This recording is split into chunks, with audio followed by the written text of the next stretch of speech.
Bonjour Laurence. Bienvenue sur le plateau de CNews et Europe 1. Emmanuel Macron préside aujourd'hui la 7e édition du sommet Choose France à Versailles pour vanter l'attractivité de notre pays qui conserve sa première place pour la 5e année consécutive. On nous promet des investissements records, 15 milliards d'euros d'ici fin 2027. Est-ce qu'il faut s'en réjouir? La France attire les investisseurs. Manon Aubry.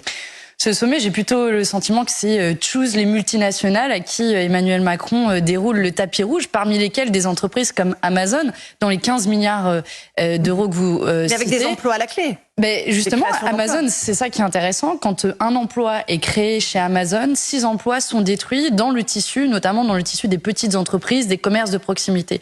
Donc la question, c'est quel type d'investissement pour quel type d'entreprise? Parce que pendant que M. Macron choose les multinationales, il y a des entreprises qui sont à la dérive. Et moi, cet après-midi, pendant que lui sera en train de dérouler le tapis rouge à Versailles, je serai à Amiens auprès d'une entreprise qui s'appelle Metex, qui est une entreprise en difficulté, qui produit un acide aminé, la lysine, qui est importante notamment pour produire des médicaments comme l'aspégique. Eh bien, et qui est en danger ? Et qui est en danger, qui risque de mettre la clé sous la porte. Plus de 200 employés sont en danger, mais je pense aussi à l'entreprise Duralex, je pense aussi aux entreprises de panneaux solaires comme Photowatt qui sont en train de mettre la clé sous la porte. Et dans les bienfaiteurs qu'a invité Emmanuel Macron, est-ce qu'il y en aurait un pour venir sauver l'une de ces entreprises qui sont en difficulté? Vous voyez, impactées par le prix de l'énergie, notamment Duralex, c'est le cas Duralex qui est impacté par le prix du sucre pour Metex. Et exactement, et c'est la démonstration de la question qui nous est posée, c'est quel type d'économie on veut, parce qu'on voit qu'il multiplie les avantages fiscaux en faveur des grandes entreprises. On se souvient qu'il a vendu Alstom à General Electric pour faire quoi derrière? Pour que des centaines d'emplois soient supprimés, notamment dans les énergies renouvelables. Voilà, son sommet Choose France, franchement, c'est le choose de l'hypocrisie, je ne sais pas comment on peut l'appeler. On ne peut pas avoir les deux, à la fois des multinationales qui créent des emplois et soutenir nos entreprises françaises. On peut avoir les deux. Dans les faits, vous voyez que vous n'avez pas les deux et que nos entreprises françaises sont en difficulté.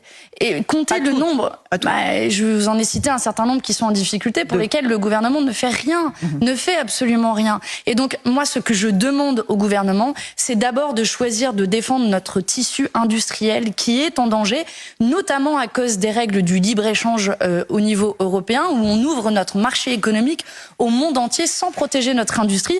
Et moi, je suis fière de présider au Parlement européen le seul groupe qui n'a jamais donné aucune voix aux accords de libre-échange, qui sera au cœur aussi du meeting que je tiendrai ce soir à Amiens avec François Ruffin. Comment lutter contre la désindustrialisation? Vous avez un plan de relance? Vous avez la solution? Vous avez quoi dans votre programme, Manon Aubry? Plusieurs éléments. D'abord, la première chose, je vous parlais des accords de libre-échange. Pourquoi c'est important? Parce que avec les accords de libre-échange, on va faire venir de l'autre bout du monde des produits industriels, mais aussi des produits agricoles. Je pense au lait de Nouvelle-Zélande, pour vous donner un exemple, à l'heure du petit déjeuner. Je pense que tout le monde préfère avoir du lait de la ferme d'à côté plutôt qu'il vient de l'autre bout du monde. Eh bien, il faut mettre un terme à ces accords de libre-échange. Et il y a une hypocrisie totale de la part du pouvoir, mais de tous les autres groupes politiques.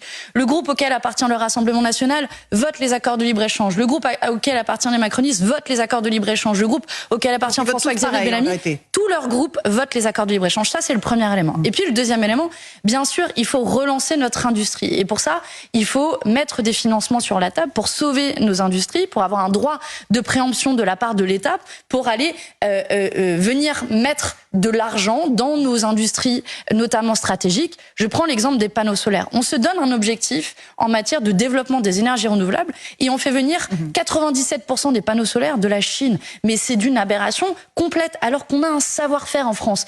Une entreprise, Systovi, à côté de Nantes. Une entreprise, Photowatt, à Bourgoin-Jallieu. Il y en a deux qui ont le savoir-faire complet dans la production des panneaux solaires. Eh bien, ils se sont fait détruire par la production chinoise. Donc moi, je suis pour privilégier la production française et européenne et de mettre fin à cette hypocrisie complète en faisant les investissements qui sont nécessaires dans nos industries. C'est bien de vous entendre parler de votre programme parce qu'on avait l'impression que le programme de la France Insoumise c'était Gaza.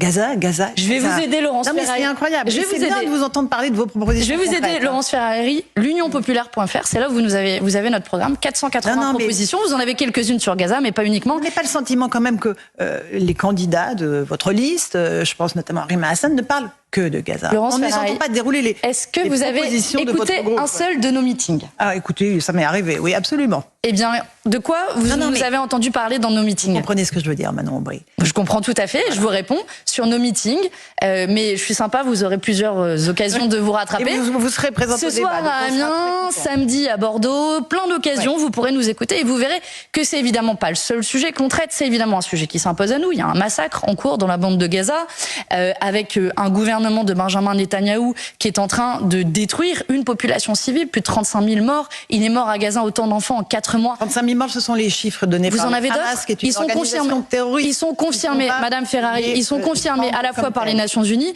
et dans un ordre d'idée aussi par le gouvernement des États-Unis. Mais personne ne peut nier qu'il y a un massacre de civils en cours, qu'il est mort à Gaza autant d'enfants en 4 mois que dans l'ensemble des conflits internationaux en 4 ans. Et je suis fière que dans cette campagne, nous portions la voix de la paix. Mais vous l'avez dit, c'est pas le seul sujet. Je vous ai parlé d'industrie de libre-échange. J'ai envie de vous parler aussi d'austérité et de la défense de nos services publics face à un gouvernement qui s'est lancé dans un grand concours Lépine pour faire la poche des Français. Un jour, c'est la réforme de l'assurance chômage. Le jour d'après, c'est le gel des pensions des retraites. Le jour encore d'après, c'est l'augmentation du reste à charge sur les médicaments. Ça ne vient pas de nulle part. Ça vient d'une politique d'austérité au niveau européen auquel je m'oppose et auquel je propose une alternative, celle de taxer les super profits et les super fortunes.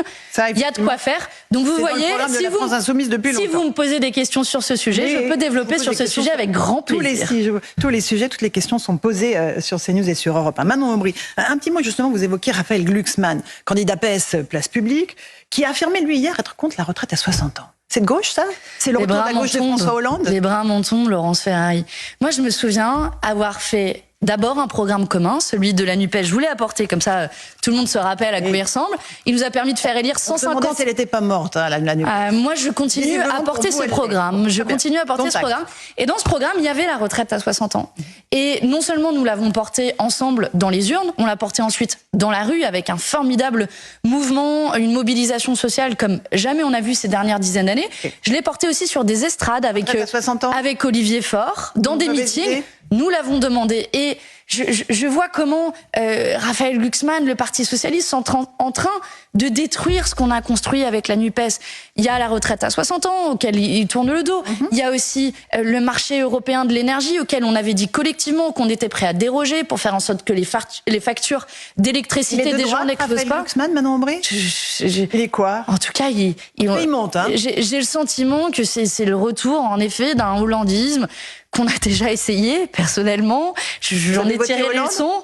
Ah oui, au second tour, j'avais voté Hollande, comme beaucoup de gens de gauche dans notre pays, parce qu'on avait marre de la droite et qu'on ne voulait plus de Nicolas Sarkozy, notamment.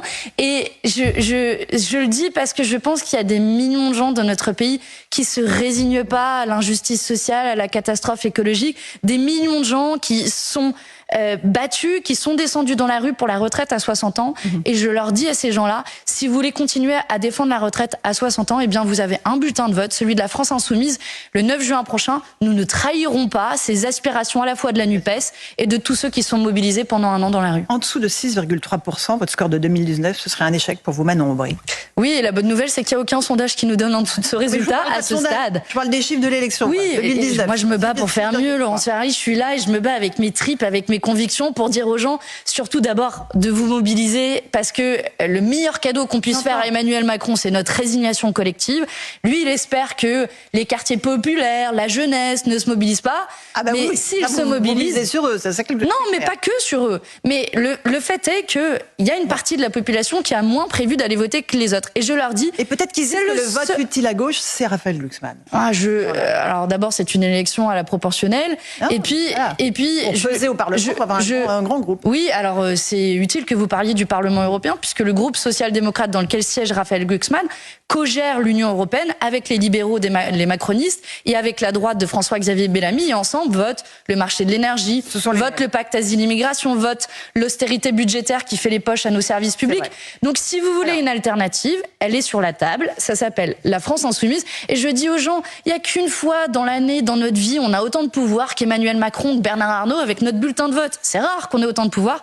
Autant s'en servir parce que l'abstention, ce serait le meilleur cadeau qu'on puisse leur faire. Elle est toujours malheureusement très très importante sur ces élections européennes. Valérie Hayé, la tête de liste Renaissance, a été photographiée le 9 mai dernier avec des hommes qui lui réclamaient de prendre la pause. Il s'avère que ces hommes étaient des militants de l'ultra-droite. Elle dit avoir été piégée. Elle affirme qu'elle ne savait pas. Elle n'a pas eu le temps de voir les inscriptions racistes sur leur tenue. Jean-Luc Mélenchon a déjà dit les fachos sont coutumiers de ce genre de fausses prises de guerre. Vous comprenez qu'elle se soit fait piéger? Ça vous est arrivé à vous? Je comprends qu'elle soit fait piéger. Sans doute ça m'arrivera. Je suis quand même, si vous voyez la photo à l'antenne, assez frappant. Il y a un t-shirt avec écrit en énorme The White Race, qui est vraiment un des slogans des suprémacistes. Mais à la rigueur, c'est pas pour ça que j'en veux à Valérie Hayé. J'en veux à Valérie Hayé et aux macronistes pour avoir laissé défiler dans les rues de Paris et installer des groupes néo-nazis. Ça arrive de se faire piéger. Mais j'en veux surtout à elle et aux macronistes d'avoir laissé prospérer les nazis dans notre pays. Je veux dire, réveillons-nous. Vous savez ce que c'est les nazis? Oui, je sais ce que c'est. Et j'ai le sens de l'histoire. Et ce sont des groupes néo-nazis qui ont défilé dans les rues de Paris. Et vous voyez, quand petit à petit, les macronistes déplacent ce qu'on appelle la fenêtre d'Overton, de ce qui est compréhensible, entendable, en votant une loi immigration qui est le copier-coller du programme de Jean-Marie Le Pen avec la préférence nationale. Eh bien, c'est tout l'échiquier politique qui se déplace. Et je le dis là, je lance l'alerte. Réveillons-nous. Est-ce que vous voulez du retour des nazis au pouvoir? Est-ce que vous voulez l'extrême droite au pouvoir? Utilisez les bons mots, les nazis au pouvoir, madame. Quand les nazis... On sait ce que c'est, les nazis. Ah oui, on sait ce que c'est. Oui, on sait ce que c'est. Et c'est bien pour ça que je suis très inquiète pour mon pays. Non, mais les mots ont un sens. Oui, et quand ils défilent avec des mots qui, à la gloire de la race blanche, oui, c'est le rationnel nazi, et c'est avec ces mots d'ordre qu'ils ont défilé hier dans la rue, raison pour laquelle je suis très inquiète pour mon pays. Vous avez accusé certains de vos adversaires de recevoir des financements de lobby d'entreprises privées, notamment Madame Valérie Hayé. Vous dites qu'elle aurait touché de 12 000 à 60 000 euros, ce qu'elle nie complètement.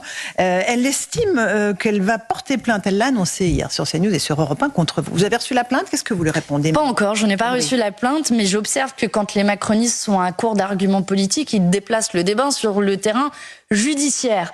Moi, j'invite Madame Hayé davantage à avoir un débat politique, parce que la vérité, c'est qu'elle fait sans doute cela pour masquer deux choses. Un, son opposition à ma proposition, qui est celle d'interdire toute rémunération index. Rendez-vous compte, au Parlement européen, il y a un député sur 4 qui touche des rémunérations annexes. Parmi ceux-là, des rémunérations annexes qui posent des conflits d'intérêts. Je peux vous prendre plein d'exemples. Rachida, quand elle était conseillère départementale en matière... Oui, dont acte. A fortiori, si elle n'est pas concernée par ma proposition et qu'elle pense que ça ne représente pas un conflit d'intérêts, elle devrait la soutenir. Pourquoi refuse-t-elle de s'engager à interdire les rémunérations annexes qui posent des conflits d'intérêts, qui viennent d'entreprises, de lobbies ou d'États étrangers? Elle a voté contre pas plus tard qu'il y a quelques semaines.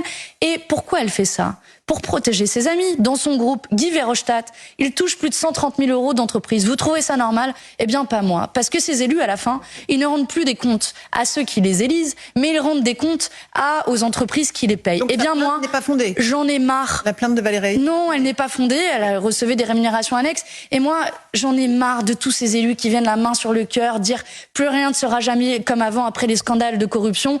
Et je leur dis, si vous voulez faire triompher l'éthique sur le fric, vous avez un bulletin de vote, c'est celui de la France Insoumise le 9 juin, pour envoyer une bande d'incorruptibles au Parlement message global. L'exécutif veut s'impliquer dans ces européennes. On a appris hier qu'Emmanuel Macron serait tenté de débattre avec Marine Le Pen dans le cadre de ces élections. C'était déjà arrivé dans le passé. À l'époque, François Mitterrand avait débattu face à Philippe Séguin. Qu'est-ce que vous en pensez? Ouais, c'est un peu sauf qui peut là pour les macronistes. Gabriel Attal qui saute dans le bain, qui va débattre avec Jordan Bardella. Maintenant, c'est Emmanuel Macron. Je pense qu'ils essaient de sauver comme ils peuvent. C'est peut-être l'occasion pour Emmanuel Macron de faire face à son bilan, et son bilan que l'on pourra juger dans les urnes le 9 juin prochain, parce que son bilan, il est terrible pour les Françaises et les Français, et en particulier... à Marine Le Pen, vous dites, c'est bien, c'est démocratique de débattre. C'est bien que la démocratie vive. Je suis sûre que Jean-Luc Mélenchon ne dira pas non à un débat avec Emmanuel Macron. Moi, j'ai proposé... Il n'a pas choisi Jean-Luc Mélenchon, ça ne vous a pas échappé. J'ai proposé à plusieurs reprises un débat à Gabriel Attal. J'ai proposé un débat à Bruno Le Maire aussi, pour parler un peu du coût de la vie, parce que je pense que c'est une des préoccupations majeures, le fait que les gens suffoquent quand ils font leurs courses. Et on a quand même un ministre de l'économie et des finances qui est responsable de cela depuis 7 ans, les prix des denrées alimentaires qui augmentent de 20%. Donc voilà, je vous fais une proposition de débat alternative. Très bien. Je peux débattre avec Bruno Le Maire. On lui propose sur CNews et sur Europe 1 un dernier mot. C'est pas une façon de désavouer la tête de liste, Valérie Ayé, en réalité? Oui, c'est pas très agréable pour elle. Moi, je l'aurais pas forcément apprécié si j'étais à sa place, mais on voit que pas grand monde ne voulait monter dans un bateau qui était en train de couler. Ils étaient déjà pas très nombreux à vouloir être tête de liste. Bon courage à eux, parce que faire face à leur bilan dans ces élections, moi j'aimerais pas être à leur place, mais ça tombe bien, on est en train de préparer l'après-Macron. Il doit se construire pour faire face aux inégalités, à la catastrophe climatique. À nous de nous donner la force de tout changer le 9 juin prochain. Merci beaucoup. Merci Manon Aubry, c'était votre grande interview sur CNews et sur Europe 1.